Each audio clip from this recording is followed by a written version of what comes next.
Five Guys built a billion-dollar brand by refusing to cut a single corner on quality. That refusal is now the precise reason its most loyal customers turned into its loudest critics. A cheeseburger combo that cost $14 in 2010 crossed $22 in some markets by 2024, a nearly 50% increase on a product that was already positioned as premium. The chain did not change its recipe. It did not shrink its portions. It did not swap its peanut oil for something cheaper. It did exactly what its founder always promised it would do: protect the product at all costs. And the cost landed on the customer's receipt, then on the customer's phone, then on every social media platform in America, where it became a punchline that Five Guys could not delete, could not answer, and could not survive unchanged. The company still operates more than 1,700 locations across 25 countries. It still generates roughly $1.3 billion in annual revenue, a number roughly equal to what Disney paid to acquire Pixar Animation Studios in 2006, a deal every American over 50 remembers as a landmark overpay that turned out to be a bargain. Five Guys is not bankrupt. It is not closing all its stores. The viral claims to that effect are documented misinformation. But something more revealing than a bankruptcy is happening inside this brand, and the financial filings from overseas, where transparency laws require public disclosure, tell a story the American corporate structure was designed to keep quiet. In 2009, President Obama walked into a Five Guys location and ordered burgers and fries for his staff. The news clip ran on every major network, and for millions of Americans, it was the first time they heard the name Five Guys. That single moment turned a regional cult following into a national phenomenon, and it happened without Five Guys spending a dime on advertising. Word of mouth built the brand. Word of mouth, 16 years later, is what threatens to undo it. Two questions worth sitting with.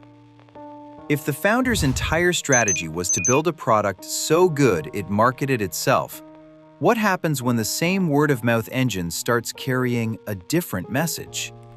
And if you own commercial real estate, franchise equity, or restaurant sector funds in your retirement portfolio, do you know which of those holdings are locked into cost structures that only work when beef is cheap and foot traffic is rising? If these are the kinds of questions that matter to your money and your memory of how American businesses actually work, subscribe. One story like this every week.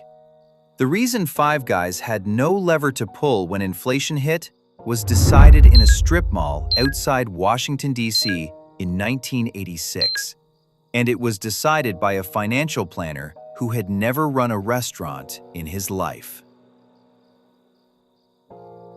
The quality gospel.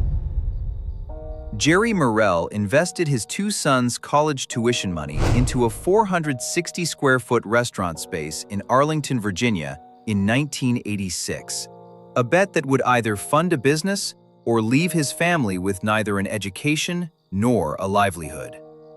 Murrell was not a chef. He was not a restaurant operator. He was a financial planner by training, which makes what happened next one of the stranger paradoxes in American food service history. The spreadsheet man built his entire company by ignoring the spreadsheet. Five Guys, named for Jerry and his four sons, with a fifth joining later when Jerry stepped back, launched on a single operational principle: fresh beef, never frozen; hand-cut fries prepared daily in store; peanut oil, generous portions, no marketing budget. Jerry Murrell's line, repeated across decades, was that if you parked a Saturn next to a Mercedes, people would drive a little further for the Mercedes. His entire growth strategy was product-led marketing before anyone in Silicon Valley coined the term. He trained his crews to overfill the fry bags, to make every customer feel like they had gotten away with something. And for 15 years, it worked. 5 locations inside the Virginia Beltway, a cult following that required no advertising, a founder who had proven at small scale that quality could replace every dollar of marketing spent. Then, in 2003, Jerry Murrell made the decision that would define everything that followed. He agreed to franchise. For years, he had refused. People came to him constantly, operators who saw a working concept and wanted to license it. Murrell said no, again and again, until he didn't. The first franchise territory, the Washington, D.C., Maryland, and Baltimore corridor, sold out within months. And here the structural fault line opened, though nobody would feel it for another 17 years. Murrell had 2 choices in how to franchise. He could sell individual units to single-operator owners, the mom-and-pop model that Subway used, or he could sell large territories to multi-unit operators, professional franchise groups running 10, 20, sometimes hundreds of locations. He chose the latter. The growth was staggering. 5 stores in 2003 became 300 a few years later, then 1,500 by 2015. But the multi-unit operators who fueled that expansion had a different incentive than Jerry Murrell. They did not wake up thinking about peanut oil. They woke up thinking about return on invested capital. Somewhere in that expansion, a franchise operator signed a multi-unit lease agreement in Manhattan. Peak commercial rents, long-term commitments, fixed costs that assumed foot traffic would hold and input costs would stay manageable. That operator had licensed the Five Guys brand precisely because of Jerry Murrell's quality promise. And that quality promise, baked into every franchise agreement, meant the operator could not reformulate the beef, could not substitute cheaper oil, could not reduce portion sizes. Every cost-cutting lever available to a McDonald's franchisee was contractually and culturally forbidden. The operator was locked in. The signal was there. It had been there for some time, embedded in the franchise structure itself, visible to anyone who understood what happens to premium food costs in an inflationary environment. By 2010, a typical Five Guys location was running food costs at 30 to 35% of revenue, compared to the low 20s at McDonald's. The gap was the price of quality. And as long as beef stayed cheap, fuel stayed cheap, and labor stayed abundant, that gap was manageable. When any of those 3 inputs moved, the entire cost structure would move with them. And the franchise agreements left only one relief valve: the menu price. Obama's Five Guys visit in 2009 had turned the Zagat-rated best burger in America into a household name overnight. Franchisees were lining up. Revenue was climbing. The brand was expanding into the United Kingdom, the UAE, Singapore, 25 countries by the mid-2020s. But behind the global expansion, the math was tightening.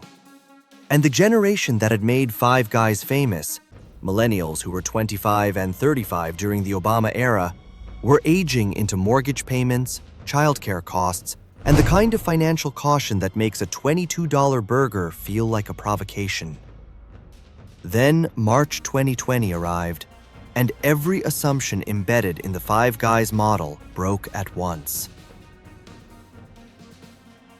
The only lever. Beef prices rose 30 to 50% in the 18 months following the onset of the COVID-19 pandemic, and Five Guys absorbed the increase the only way its structure permitted: by passing every dollar directly to the customer. Labor costs surged simultaneously. Rent in the affluent urban markets where Five Guys had clustered, Manhattan, Los Angeles, Washington, did not adjust downward. Governments pumped liquidity into the system. Inflation arrived. And every restaurant chain in America scrambled for a response. McDonald's reformulated products and quietly shaved margins on ingredients most customers would never notice. Domino's pushed toward carryout to reduce labor overhead. Chipotle accelerated its digital ordering infrastructure to cut front-of-house costs. Each of these chains had levers to pull, operational adjustments that could absorb cost increases without fully transferring them to the receipt. Five Guys had no such lever. Hand-formed patties were the brand. Peanut oil was the brand. The overflowing fry bag was the brand. Every single element that Jerry Murrell had built his reputation on was now a fixed cost that could not be engineered away. The quality trap, the structural consequence of building an identity around never compromising, had closed. Set the numbers aside for a moment. Think about the crew member working the fryer at a Five Guys in suburban Ohio in the summer of 2023. The line is out the door, not because business is booming, but because staffing is short. The peanut oil is the same. The beef is the same. The portions are the same. The customer at the register looks at the total, says nothing, pays, walks out, and posts the receipt on TikTok before reaching the parking lot. That crew member did not set the price. That crew member did not sign the franchise agreement. That crew member is earning roughly the same wage they earned 2 years ago, adjusted for an inflation rate that has already eaten the difference. And that crew member is now the face of a brand being publicly mocked for something decided in a boardroom they have never entered. Jerry Murrell said the strategy was to make the absolute best burger at a fair price and let word of mouth carry the brand. The record shows something different. By 2024, a cheeseburger combo in some American markets had reached $22 to $24. And UK financial filings, which are public in ways American franchise disclosures are not, showed that Five Guys locations overseas were sustaining revenue only by raising prices while foot traffic declined sharply. The word-of-mouth engine was still running. It was now carrying a different payload. In 2023, a customer posted a $23 receipt for a burger combo at Five Guys. The post went viral, not because it was unusual, but because it crystallized something millions of people already felt. Five Guys became the poster child for a broader fury about stagnant wages, unaffordable housing, and the sense that every price in America had moved except the paycheck. The brand had not changed. The world around it had. And Five Guys was trapped in the gap between what it promised and what its customers could now afford. If you have ever watched a company you respected become something you could no longer justify spending money on, and wondered whether the people running it understood what was happening, subscribe. These patterns repeat. We document them. The receipt went viral in 2023. But the franchisees who would bear the consequences had signed their leases years earlier, when the math still worked. The franchise squeeze. Five Guys corporate laid off more than 90 employees from its support offices in 2025, including vice presidents and field operations staff who had spent years building the operational infrastructure behind the brand. One account from a family member described the cuts bluntly. A VP who had helped systematize the quality controls Jerry Murrell pioneered was let go as part of a restructuring that multiple sources attributed to the involvement of outside consultants. The people who knew how to maintain the product were being removed. The people who knew how to cut costs were being brought in. This is not a new story. The franchise structure that had fueled Five Guys' expansion from 5 stores to 1,700 created a system where the founders' values and the operators' incentives were never fully aligned. Jerry Murrell wanted the best burger. His multi-unit franchisees wanted the best return. For a decade, those goals coexisted because the economics allowed it. When the economics shifted, when beef doubled, when labor tightened, when rent held firm, the two goals collided. and the franchise agreements offered no mechanism to resolve the collision. The Manhattan franchise operator who had signed a multi-unit lease at peak rents was now staring at a cost structure that only worked at price points the market was rejecting. Five Guys could not become cheaper without betraying the brand. It could not become more premium without the physical experience to justify it.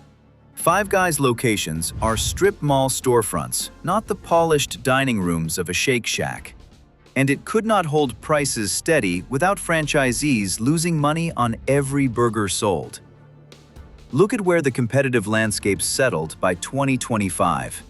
At the top of what economists call the K-shaped economy, where the wealthy are doing better and everyone else is doing worse, Shake Shack positioned itself as a genuinely premium experience, with design-forward locations and a price point its affluent customers accepted without complaint.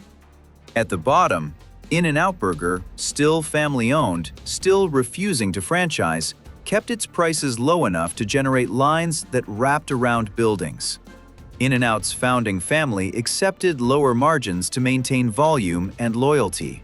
A long-term play that only works when no franchise partners are demanding quarterly returns.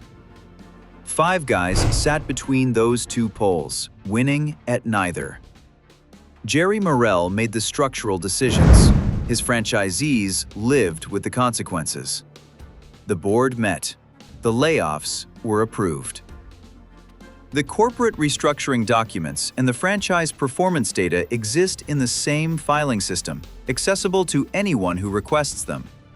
The February 2026 promotion tells you everything about the distance between the founder's instincts and the system he built. Five Guys celebrated its 40th anniversary on February 17th with a buy one, get one burger promotion. Murrell expected maybe a 20% sales increase. Actual volume surged 130%. Stores were overwhelmed. Crews were buried. And Jerry Murrell, the 80-year-old founder who had started this with his son's college money, wrote 1,500 personal checks of $1,000 each and sent them to the stores, distributing $1.5 million in bonuses to the frontline workers who had absorbed the chaos. He told Fortune he had been planning to buy his wife a new fur coat, but spent the money on the bonuses instead, adding, "I thought it was worth it. They worked so hard. They were so overwhelmed." That decision, spontaneous, personal, funded from his own pocket, is the decision of a founder. It is not the decision of a franchise system. The franchise system produced the layoffs. The founder produced the checks. Both happened within months of each other, inside the same company, governed by the same brand name. Verdict: Five Guys is not dying. It is being compressed, squeezed between a cost structure it cannot change and a customer base that has decided the price is no longer justified by the product. The brand is intact. The math is not. Three patterns emerge from this story, and each one names a specific decision. 1. Jerry Murrell's choice to franchise through multi-unit operators in 2003 traded control for speed. The growth was extraordinary. 5 locations to 1,500 in 12 years. But every territory sold was a piece of the founder's authority transferred to someone whose definition of success was measured in quarterly returns, not in how the fries tasted. The moment the economics tightened, those operators had no cultural loyalty to the product.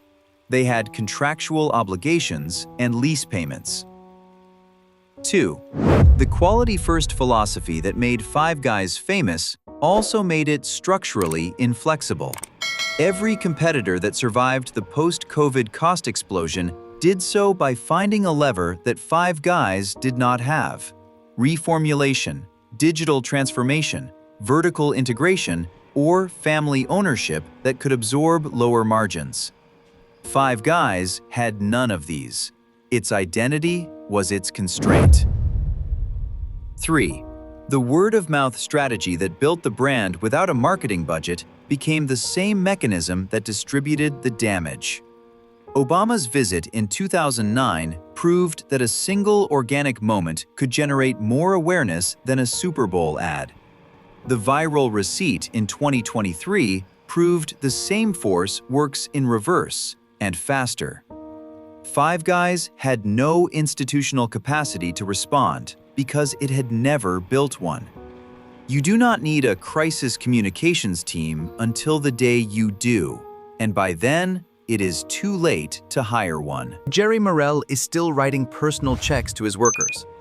His franchise system is still laying off the people who maintained his standards. Both things are true simultaneously. And that contradiction is not a failure of character. It is the structural outcome of a company that outgrew the philosophy that created it. The question that remains is not whether Five Guys can survive. It probably can, in some reduced form, for years.